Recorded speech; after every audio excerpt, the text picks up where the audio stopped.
നമ്മുടെ പരിശുദ്ധ ബലി അനുഗ്രഹമായി തീരണമെങ്കിൽ, ഇതുവരെ നമ്മൾ അർപ്പിച്ചതൊക്കെ എന്താ ഒരു കൃപ കിട്ടാഞ്ഞതൊക്കെ സംശയം വരുമ്പോൾ ഇനിയുള്ള ഓരോ ബലിയർപ്പണവും പരിശുദ്ധിയിലായിരിക്കണം. ഇവിടെ പൗലോസ്ലീഹ റോമ 12:1 പറയുക, ഇതാണ് യഥാർത്ഥമായ ആരാധന, നിങ്ങളുടെ ശരീരത്തെ കളങ്കമില്ലാത്ത വിശുദ്ധമായ ഒരു ബലിവസ്തുവായി സമർപ്പിക്കണം. കിട്ടുന്നുണ്ടോ? നമ്മളെടുത്ത ഇട്ട ഡ്രസ്സ് നല്ലതായിരിക്കണം എന്നല്ല, നമ്മൾ കൃത്യസമയത്ത് വന്ന് കൈകൂപ്പി പിടിച്ച് നിന്നു എന്നുള്ളതല്ല, കൃത്യസമയത്ത് വന്ന് നിന്നു, നന്നായിട്ട് പാട്ട് പാടി റെസ്പോണ്ട് ചെയ്തു, ഇതൊക്കെ അതിൻ്റെ ഭാഗങ്ങൾ മാത്രമാണ്. ഈശോ നോക്കുന്നത് എന്താണ്? വിശുദ്ധി.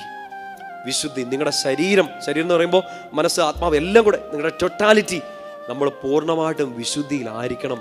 ഇവിടെ പൗലോസ്ലീഹ വാണിങ്ങോടുകൂടി പറയുന്നുണ്ട് 1 കൊരിന്ത്യർ 11 അയോഗ്യതയോടുകൂടി ആയിരിക്കരുത്.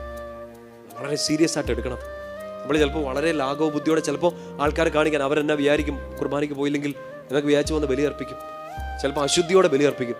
വളരെ സീരിയസ് ആയിട്ട് ഇതെടുക്കുക. നിങ്ങൾക്ക് വിശുദ്ധിയിൽ, എനിക്കും നിങ്ങൾക്കും വിശുദ്ധിയിൽ ജീവിക്കാനുള്ള ഒറ്റ കാര്യം, നാളെ കുർബാന അർപ്പിക്കണം. കിട്ടുന്നുണ്ടോ?